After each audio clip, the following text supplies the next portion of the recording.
It's time. We're going to have to do it. Let's just get it over with now. Donald Trump, he held his rally, his big victory rally in Washington, D.C. I want to review clips from it. Of course, this is happening the day before his inauguration of his second term as president. We already talked about in a different segment some really bad signs for what this presidency is going to look like. One of them being that Trump has set up this crypto meme coin so people could just funnel him money. And his net worth has gone up $50 billion. Luke, you meant to say million. No, I didn't. Billion. It's insane. Why not? If people are going to vote for you after all the things you did, why not be as brazen as possible? Well, morals, but other than that.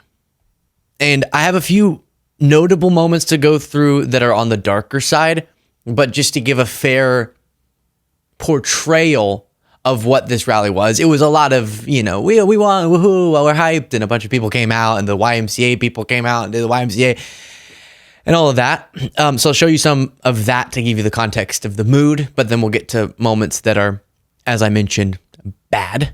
And all of this to me is a great American catastrophe. Quagmire, debacle, disaster, tragedy. The fact that Trump is the one holding a victory rally today before Inauguration Day, and he indeed won.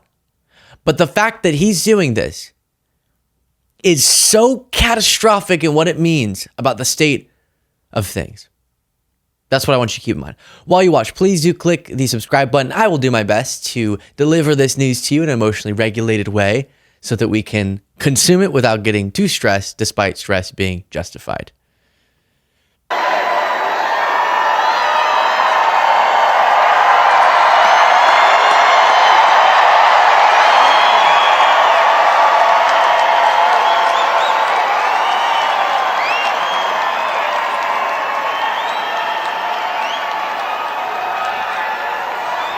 Well, thank you very much. Thank you. Thank you very much. We won. We won.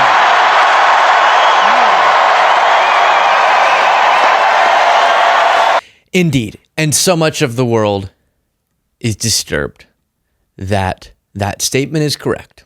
He indeed won. But at this rally, that is a victory rally for this election in 2024, he still can't help himself in going back now because, as I said, who the hell cares? America said, I'll be president again after everything. And so he's thinking, I'll just keep telling whatever lies I want. I'll relitigate the 2020 election despite having years to prove what I say and not. Let's just go through all the greatest hits. I like to think back to the past. I said, if only the election weren't rigged, all the things that would have happened that would have been so good, but it was. We're not going to let that happen again. I like to think back to the... Why, oh why, I ask, didn't we rig it this time? We rigged it successfully when Trump was the most powerful person in the government, according to this theory. But we couldn't figure out how to rig it when Biden was the most powerful person. Very interesting. We had 4 years in power to prepare. And we failed. It's absurd, but like I said, he now feels like anything is on the table, any amount of lies, because he's gotten away with a coup attempt and the cases had to be dropped. Why not get away with a few more lies? That's his belief on this. Again, catastrophe, debacle, disaster, tragedy. All the words are running through my head. And it's interesting because I know some of the MAGA feedback will be, Luke, why won't you give him a chance? You can't denounce the presidency before it even starts. Or I can follow the facts. That's what I'm doing here. And I'm following the facts of his campaign, the facts of his nominees, the facts of his agenda, and the facts of the reports of what he plans to do with that agenda. And so, yes, before he even starts, I can say, it's not looking good, and this breaks my heart that we as a country made this choice. All right, going forward, here's this. We had our top people, Wasserman. They all came in on the Olympics, and then I saw Johnny. And we got the World Cup, too. And, you know, it's only because they rigged the election that I'll be your president representing you there. You know, I got both of them. I got the Olympics, and I got the World Cup. And I said, you know, it's too bad. One was in 2026, and the other was in 2028. And I said, I won't be there. I won't be your president. But then they rigged the election, and now we won, so I'm going to be your president for the Olympics. We had our... Yeah, I mean, we've said it so many times. Of course he was a sore loser, but now he's also a sore winner. It is like nothing I've ever seen in my entire life. Then he brought back really the greatest hits from way back when, the whole you're going to get tired of winning thing. Because we have to do some of best of, right? But they're going to come and say to me, sir, we're winning too much, sir. We can't take it anymore. We have to stop winning, sir. We can't do it. We're not used to winning in our country. And each one of them is going to say, every single one, sir, please, please, you're destroying our country. We're winning too much. Our country isn't prepared for this. They're not used to winning, sir. And I'll say, no, Linda and everybody, we're not going to stop winning. The people of our country want us to keep on winning, and we're going to go win like never, ever before. That was an interesting Freudian slip, as I'm really struggling to get those words out of my stupid mouth. He said, they're going to come to me, sir, you're destroying the country. You're winning so much. What? That doesn't. I get the bit, which is we're gonna win so much you're not gonna know what to do. You're gonna say, "Please stop. We can't win this much." Fine, I get the joke. Okay. But I don't understand how, sir, you're destroying the country fits into that, which I think that's why I call it a Freudian slip, which is a little part of him understands that. And I know I'm reading way too much, way too into it, but in a sense, he's depicting what people will be saying, which is you may think you're winning on your objectives, but you're destroying the country in that interest, right? Like if he really implements the full extent, as we recently went through in depth on the show, of his mass deportation plan, we will have an economic spiral. So he would be winning on his objective, but destroying the country. Thus, we'd be going, sir, please stop. Kind of true. That just may be what ends up happening. Then, what? Just think to yourself, what would Luke find notable that Trump could talk about at this rally that would be another example of how dark of a time we're in? The January 6th defendants. And tomorrow, everybody in this very large arena will be very happy with my decision on the J6 hostages. Very happy. I think you'll be very, very happy. I would say about 99.9% in this beautiful arena. Really follow that timeline. Again, I know it's painful, but just smile through it. Think about as the world observes, not even just as what God, as the universe, as this is being observed, and as it's playing out, the story that's being written in history is one where a guy loses an election, and unlike all of his predecessors, can't accept it. Tries to prove it was rigged, fails. Tries to prevent the lawful outcome from proceeding, fails because his administration officials go, we're not going to go along with that. We won't do a coup against the country. And in that moment, he locks in, I'm not ever going to hire people like that again. So they won't be there this time. And he then can't get the peaceful transfer power blocked through mechanisms legal and illegal, like the fraudulent electors. So then, last-ditch effort, go down to the Capitol, I don't know, and rouse people up with lies, and they try to block the certification. Ultimately, it fails.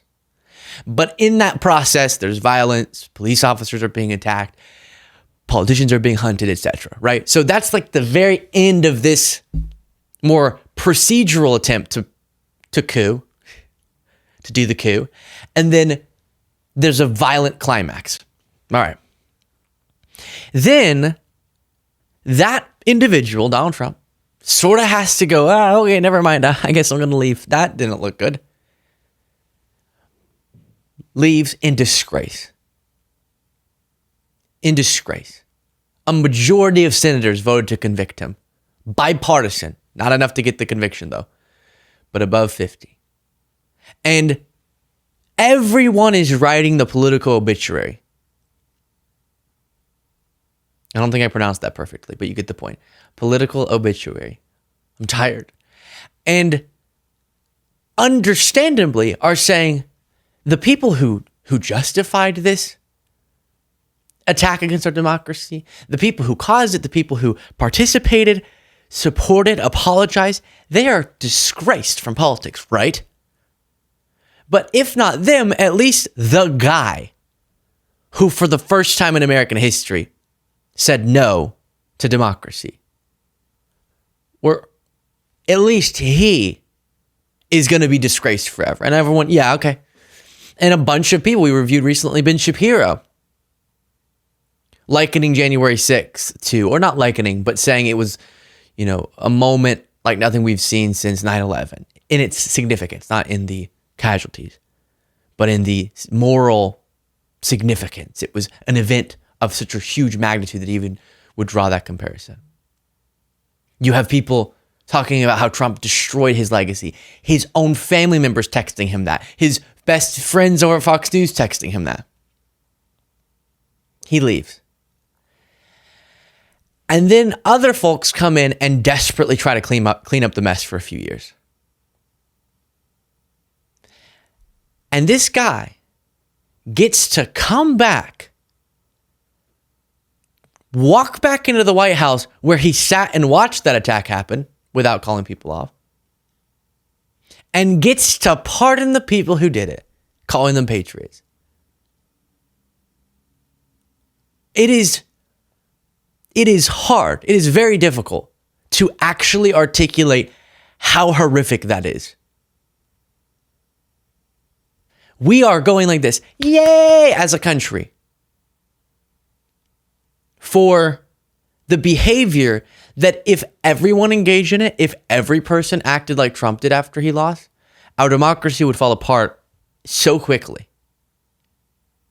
Not to mention his other plans, but just the foundational thing. And for him to bring up and then be cheered for an action that set aside what's the damage of one person being pardoned. Okay, maybe they're not going to do anything else in the rest of life and it's not that big of a deal. No, the message that he's sending is what's so tragic. The message that he's sending is you can do whatever you want. If it's for me, if it's in the interest of me, then you shouldn't be treated by the justice system like other folks. You should be excused.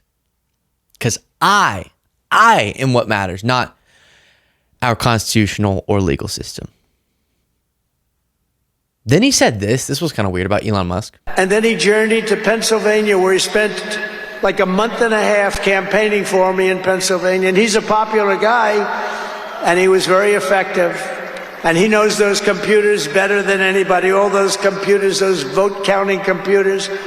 And we ended up winning Pennsylvania like in a landslide. So it was pretty good. It was pretty good. So thank you to Elon. And then he... What? Imagine if Biden gave a speech and said, George Soros knows those computers better than anyone, all those computers, those vote counting computers, and we ended up winning Pennsylvania like in a landslide. Why would, whoa.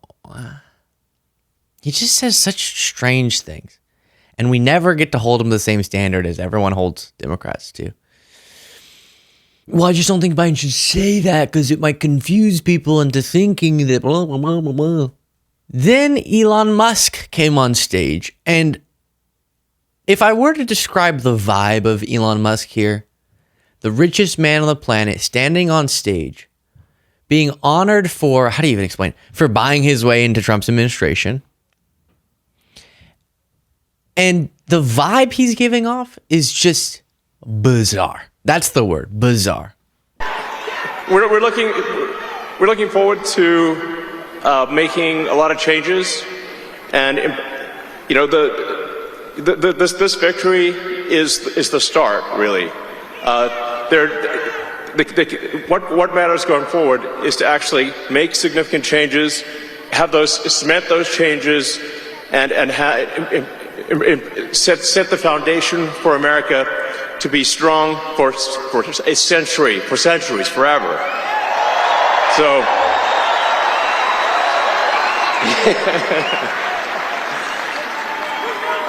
and make America great again. Yeah. So, yeah. So anyway, we're gonna do great things here. Thank you. So I guess there was a kid on stage he was interacting with. Okay. My issue, I don't have any issue with, people make fun of him jumping up and down and stuff. I honestly don't care about that. I care about what he's wanting to wield his power for. That's what I care about.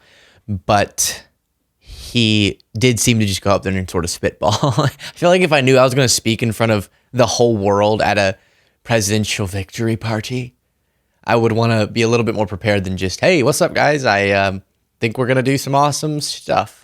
So yeah, make America great again. We will see. We will see if Trump actually does. The interesting thing, and I've heard multiple people make this point, I've been making it for a while now, and it's just, I don't mean to make a sort of inevitably bad assertion. Like, we inevitably are gonna, it's bad or bad. But I do think this is the two likely paths. Trump does the things he says he wants to do, and I've explained to you why the outcome of that would be horrible, economically and otherwise.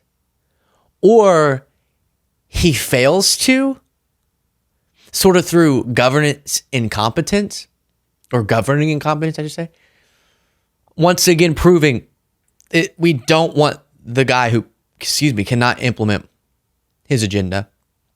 And then if things, I would much prefer the politics to be bad than the policy, if that makes sense. So if he actually follows through, that's the worst option. Following through on all of his big, scary plans, that's the worst option because it would be bad for people. But the politics will be infuriating if he doesn't get the stuff done and then just tries to take credit for the stuff he was handed. That will be infuriating as well. So either way, something's going to be infuriating. The policy or the politics is going to be really aggravating, but we'll deal with it one step at a time together. Obviously, if you want to support that effort with this community, you can do so by clicking the subscribe button, or step further, join button below.